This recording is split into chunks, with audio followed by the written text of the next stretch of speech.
Thank you so much for joining us today. My name is Lance. I'm a product specialist here at LabKey.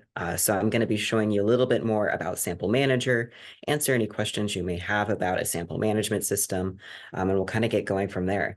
A little bit about myself. Before I became a product specialist here at LabKey, I actually worked in a laboratory as both a laboratory technician as well as an account manager. I worked in organ and tissue donation.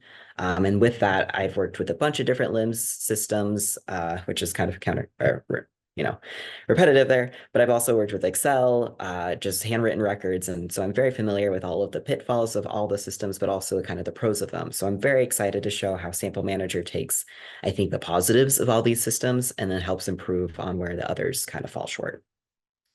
As I go through this webinar, please feel free to let me know if you have any questions. I'll try to answer them as I go along, but I look forward to kind of showing you the system. So really, I'm going to open up a poll and to see kind of what features are important to you. And then as I kind of go through this, I'll show you kind of what choosing the right software may look like. So I'll go ahead and launch this poll really fast. If you wouldn't mind kind of just answering them, kind of helps me gauge where we should take this webinar. But as you do that, there's quite a few things you want to consider when you're picking a sample management software. First, you should know what your requirements are. You should know how your lab is structured, how many users you want, and what kind of roles do you want your users to have admin access? Do you want them to just be able to read what's in the system, make edits, delete things, and all of that? It's also helpful if you know the sample types and how much volume of samples you're going to be importing. Do you have just a couple hundred you need to track? Do you have thousands, millions? And knowing the type of software that can support that number is going to be super useful. For example, like Excel can handle maybe 100 samples fairly easily, but once you start getting into the thousands, you're going to start running into issues. Then you should kind of consider, how do you want to capture your data and how do you want to manage it? Do you want to use the software's user interface to import your sample data? Do you want to import it through an Excel spreadsheet if you're receiving electronic manifests from vendors? Or do you want to use an API so you can communicate with other softwares to import that data for you? And then you should also consider, how much time do we have to put into this system? Do we want something that's really easy to use that we can get straight up right away? Do we need something that's a bit more complex that we need to spend more time on? So considering all of those things can help lay out what your requirements are. Then you should really consider what key features you're looking for. Are you looking for freezer or storage management, knowing where your samples are located? Do you need to track a sample's lineage? Do you need to know what sources they came from or what child samples they have? Are you needing an electronic lab notebook to compile all of your thoughts or your experimental notes? What kind of compliance support do you need? Do you need accreditation? And then do you need something like barcodes? So knowing what key features can also help. And then knowing that the type of vendor you're wanting to look at can also be very important. Do you need a lot of customer support? Or do you need, maybe you just want to kind of be off on your own? Either is fine. But some vendors do support different levels of customer support at varying prices. Then you need to consider, how much do we want to update our software? Do we want to make sure that our system stays up to date and continuously has new features, or are we okay just purchasing what we get and letting it kind of outdate over time?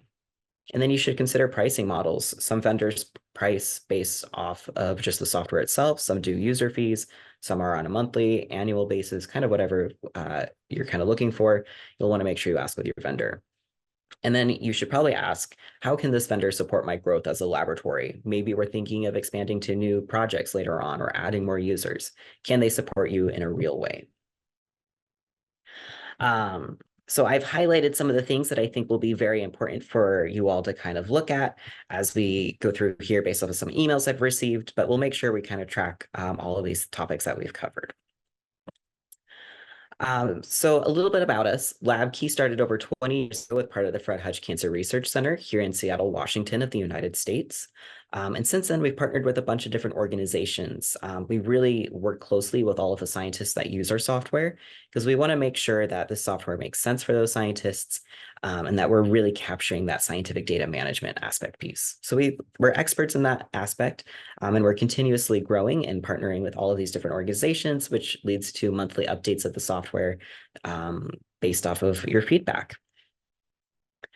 With Sample Manager, we really focus our software on three main pillars. We have our data integrity, so we're making sure all the data that we're capturing is going to be accurate, so we can help support some of those compliance pieces. And that when we also have a very robust audit trail that is supporting that data integrity. We also have robust sample traceability, so you know exactly where those samples are in storage, but then you can also track where they are in their life cycle. Are they available? Are they off for testing? Have they been shipped somewhere? Are they consumed? And you can also track a sample's lineage, so you know what patient that these samples came from or what study they're a part of. But then you can also track their aliquots or any of their derivatives or child samples, so you know how the sample's related to everything else in the laboratory. And then we really want to make sure that the system is flexible. We're going to be looking at a system that is more for clinical diagnostics, but at the end of the day, it's just names of data. You can name your sample types whatever you want to name them, name your sources whatever you want to name them, and you can have as many different data fields as you need for these samples to make sure that you're really capturing what your workflow is. So today we're going to be covering quite a few features. We're going to be looking at our starter tier and our professional tier. Our starter tier has our freezer management, sample lineage tracking, searching, reporting, and that full audit trail. And the professional has everything in starter, but it also has assay data management, an electronic lab notebook, and workflow management. And then you'll also have access to our APIs so you can communicate with other softwares. So looking at the poll, looks like a lot of you said storage management is really important, that sample lineage tracking, assay data management, and an ELN. So we'll definitely make sure that we cover some of those. And then in the chat, we'll kind of talk about how our audit trails can also help with that compliance piece. So after this, we'll kind of go over to what next steps, but after we kind of look at the demo, I can always offer a personalized demo. So we really customize it to what your specific use case is. I can answer any more questions, and then we can also get a started trial set up. But we'll go into that a bit more once we look at Sample Manager. So looking at Sample Manager, this is my home page. Right away, I can see all the different sample types I have, as well as their different statuses. This kind of gives us an overview of what's going on in the system. So I can see that I have around 10,000 DNA samples that are available, and I have around 19,000 samples that are consumed. These are all customizable with the different sample types that we have, as well as the different statuses. When I scroll down, I can see the recently opened storage units. So I've recently been in my workbench and my two different freezers. I can see the different types of samples that we have in them based off of their colors. And then I can also see how much free space we have. That way, if a freezer goes offline, I can quickly see where I can move my samples around and make adjustments from there. So it really helps kind of streamline that process in a time that's a bit stressful for the laboratory. To the right is one of our professional features. This is our workflow management. So I can see the tasks that have been assigned to me as well as the due dates. You can see I'm not very good at doing my tasks here because they're severely overdue. But this is great to kind of see what's going on in the laboratory and get a head start on my day. I also have my recently opened notebook, so I can quickly get back to what I was working on. This is where I'm capturing a lot of my experimental notes and tracking the data that I need to kind of submit for review. To navigate through Sample Manager, we have our dashboard. This dashboard lists out all my different source types. So it's going to have something like labs, patients, studies, whatever it is that you need. These are really how we're tracking our samples based off of relationships. We also have our sample types here, so I can see them all listed out. We can have as many or as few as you'd like. We also have our assays. So these are the different tests I'm running on my samples. And then our storage units are also listed right here. For right now, let's go ahead and look at my blood samples. This is going to pull up a grid of all my blood samples that I have right here, as well as the different data fields that I said was important for these blood. These fields are all customizable, and you can have as many or as few as you'd like. Within these columns, you can also filter out what you're wanting to look at. So if I want to see all my blood samples that have failed a QC state, I can definitely look that up, and it's going to narrow down the types of samples that I'm looking for. Whenever you see these grids in Sample Manager, you can also select really whatever samples you want to work with. From there, you can derive them, create child samples. You can assign them to a specific test, add them to storage, add them to a workflow job. So you can really track where you're needing to put these samples. You can also export these samples into a CSV, Excel, or TSV format. So that way, if you need to share these samples with someone outside your organization, maybe you're shipping them off to a reference lab, you can easily do that directly from this screen. If you have any questions kind of on this, please let me know. Always happy to kind of answer these questions as we go through this. Right here, I just searched for a specific blood ID so I can quickly pull up the exact sample I want to look at. And when I click on the sample, I'm getting some more information. I can see all of its metadata that's associated with it. I can see how many aliquots the sample has and if any of them are available, and any of the notebooks that the sample is referenced in. I can also see where the sample is in storage, how much is remaining, and its freeze thaw count. One thing that I think is really neat with this system is our lineage view. So from here, I can see how this sample is related to everything else in my laboratory. I can see that this blood sample was drawn from this specific mouse and that this specific mouse is part of this specific study. This is something that can be really useful if you're needing to find every single sample from a specific patient in case that patient deconsents or you're needing to run some tests or look up what's happened with a specific patient or study. I can also see from this blood sample how many aliquots it has and how many derivatives that came off of the sample too. So we track these lineages for you, so you can always go back and reference it. And you can also see this from the patient or the mouse view to see exactly how many samples they have. Of course, if a patient's coming in a lot or your study has a lot of samples, this view is not as helpful. But if you go to the samples tab here, you're also going to get a grid view of everything that's kind of going on here to get some more detailed information. So kind of going back to that specific sample, I'm going to go ahead and click my back button a couple times. I can also see the different assays that we have here. So you can kind of view the different test results for these samples. You can also view that on the patient level, see how things may be changing over time and getting some more detailed information there. You'll also be able to see the timeline for this specific sample. So I know everything that's happened to this sample from the moment you registered it in our system, all the way to when you consumed it. You can see who's done it, when they've done it, what changes they've made. So it makes it very easy for us to kind of support that compliance and get some more detailed information in case there is an audit. We have both the sample-centric audit log as well as a system-wide audit log, so you can get information basically on whatever it is that you're needing in Sample Manager. So I received a question, can we use Sample Manager as a portal for our customers as part of sample submission and as a way to check the status? It definitely depends on how you'd like to do that. We can use API to connect Sample Manager to your own portal if you'd like, or if you do want people to have read access to basically everything within Sample Manager, they can. It really depends on what your workflow is, and I'd like to kind of speak more on what kind of requirements you'd have there. So right now, let's go ahead and go to our storage for Sample Manager. I'm just going to click on one of my freezers. When I'm looking at this freezer, I can see how much free space I have inside each of these shelves. I can see how much free space we have in these racks and kind of get some more detailed information on these. This layout can be as detailed or as general as you want, so you can really get precise on where your samples are in storage. If I go to this box's specific storage view, it's going to pull up this kind of grid view that has each individual sample inside of this box. It's going to show me where these samples are inside of these slots. And if I'm hovering over these, I can also get their sample IDs so I know exactly what it is that I'm working with. I can also scroll down and have a list of all my samples that are in here. And I can download this list. If I'm shipping out the specific box, I can download this box manifest so those folks know exactly which samples they'll be receiving. From this view, as well as from the sample grid view, I can check out my samples, move them to another location, or discard them. Right now, let's go ahead and check out my samples for an experiment. So I'm just going to say for my demo, this is my experiment. I'm checking out this sample in A1. And when I do that, I can see that this space is now highlighted pink.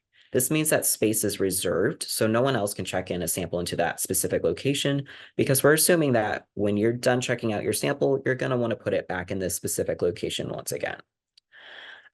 So now that I'm done with my experiment, I'm going to go ahead and check in my sample. It's going to ask me how much I've used during my checkout. So let's just say I used 5 milliliters. I currently have 40 milliliters in this sample. It's going to ask me if I want to increment my freeze thaw count. Yeah, because I thought it. Now I'm going to go ahead and put it back in. And I'm going to say for the reason for checking it back in is for my demo.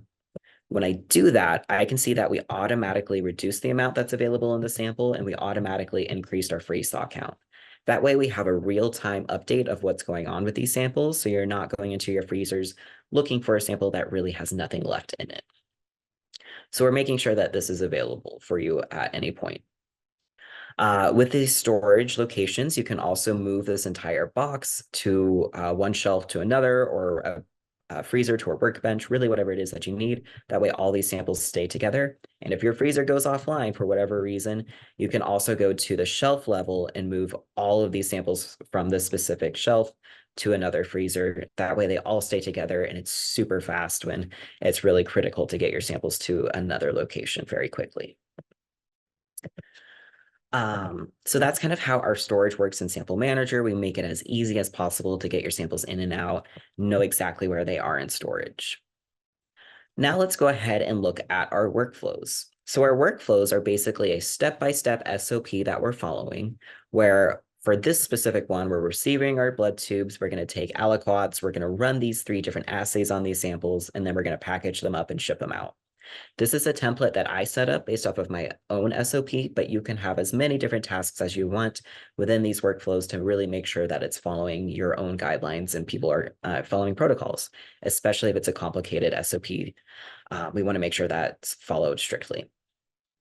With these SOPs, you can have both overall assignment owners, so they get updates on what's going on with this task and they know exactly where it is, and they're really responsible for the overall workflow.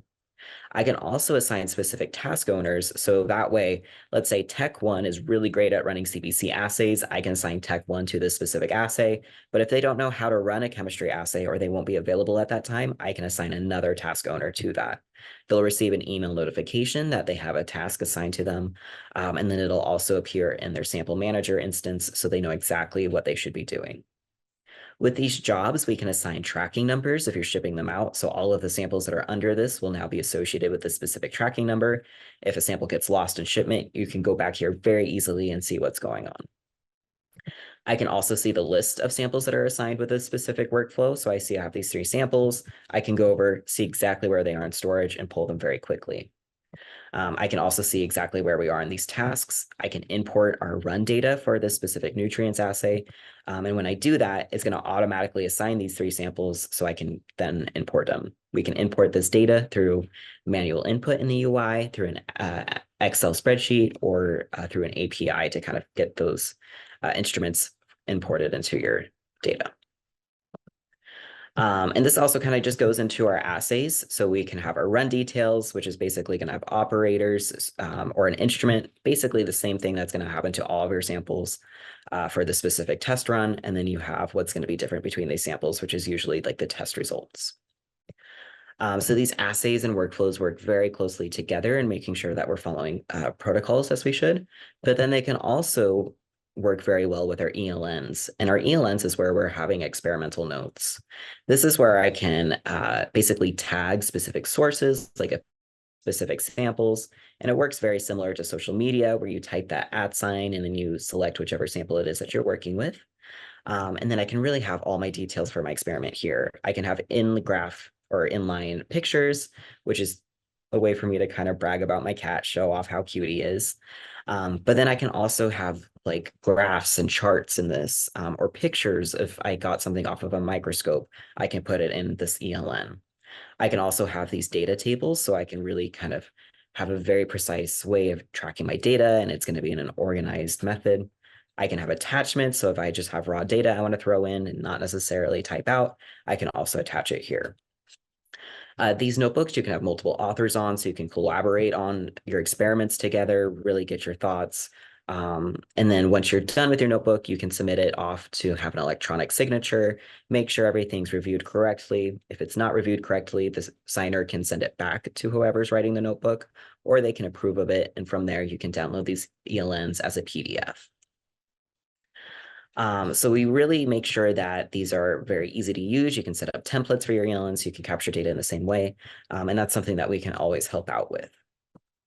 So now that you have your samples registered in Sample Manager, you know where they are in storage, you have jobs and workflows set up, you need a way to be able to query this data or be able to find a list of samples very easily. And that's where our sample finder comes in very handy. Sample Finder allows us to search for samples based off of specific properties, especially properties that are based on its lineage. So if I want to find all my samples that came from a specific mouse or specific patient with a bulb C strain or a certain diagnosis, I can quickly find a list of all those samples that meet that criteria. I know when I was working in organ and tissue donation, I needed a way to find all my samples that didn't go off to donation, because then we could dispose of those samples and kind of free up our freezers. So that way I could quickly pull up a list of 15,000 samples right then and there, know exactly where they are in storage if they're checked in, and be done with my workflow. When I was working in the lab, this took me months to do, but in Sample Manager, it would have just taken me a couple of minutes. So this is kind of a great way to get all of your data here and kind of compile it and do some more analysis. If you have any questions, please let me know. Always kind of happy to answer any questions you may have. And if you have any more questions or would like a more personalized demo of Sample Manager where we can really dive into what your use case is, I'm always happy to schedule some time. You can also learn more about Sample Manager here on our website. If you just go to labkey.com, go to Software and Sample Manager, you can take a tour of the system, get some more information on some more features that we have, and then you can also get some more insight on our pricing here.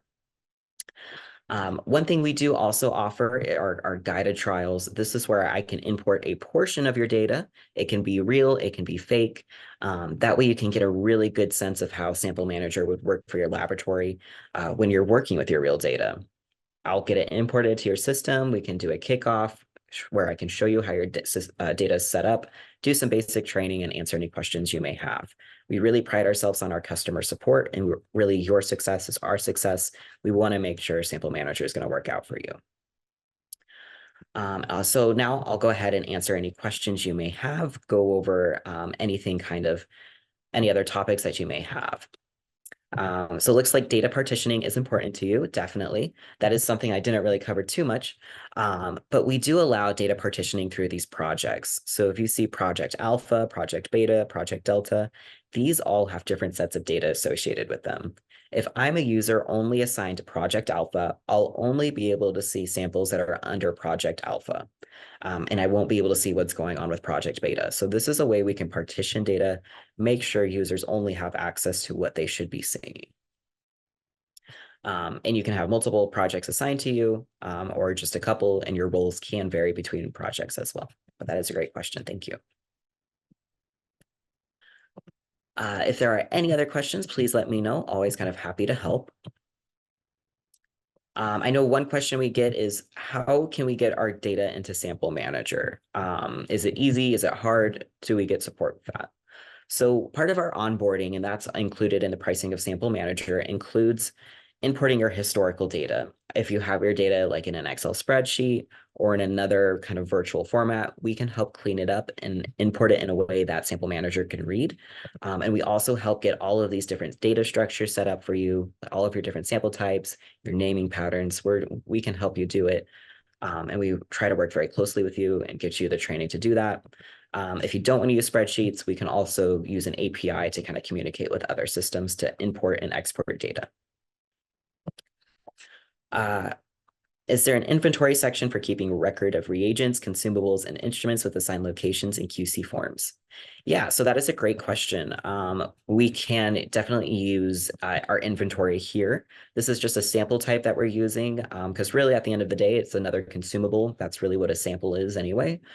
So we can track how much we have available of these different reagents. You can assign different data fields to have a kind of like sterility form or quality form. You can track whatever the lot number is to really make sure that you have all the data associated with those inventories. And then you can assign those samples or those reagents to specific locations so you know exactly where they are and where people can pull them. That's a great question. Thank you, though. And if there's any other questions, please let me know. Kind of going through here. Yes, so you can definitely upload sample lists via spreadsheets as we go along. You can either add samples manually through the UI, or you can import them through a spreadsheet. We do provide a template for you, so you know exactly how you should be entering in that data. We can have aliases, so if you know that your collection date or your draw date are really the same data field, we can recognize both of them. You can add them to Sample Manager, and you can even add them to storage from that spreadsheet. And then can the system generate barcodes for printing and assigning to samples? Yes, so we do, we can definitely assign barcodes. We can either do a unique ID or it can be any other field that's really here in Sample Manager. And we work with a third party called Bartender, and that allows you to print to pretty much any printer that has a Windows driver. And it'll help customize that template for you for your barcodes if you want any other data with it. And it can fit whatever sample type you're working on. And then from there, you just select whichever samples you need. You want to say you print a label, and then you select whichever label template you want in case you're working with multiple sample types. So we can definitely support that.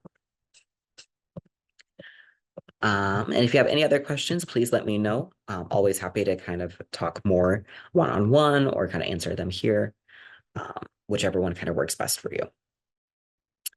Yeah, so really the implementation time, what does that look like? Most systems can take months to years, whereas Sample Manager takes a matter of weeks, depending on how much data cleanup there is, and really how fast you want to move along. It typically takes, we see, 4 to 8 weeks is about average. Of course, that can vary if you have not as much time to commit to get through. That might take a little bit longer, but that's what we've seen with most of our folks here. Great. Always happy to talk more. Feel free to schedule a time to have a demo with me. I think we kind of left it in the chat. Can we archive the results of assays in the Sample Manager app?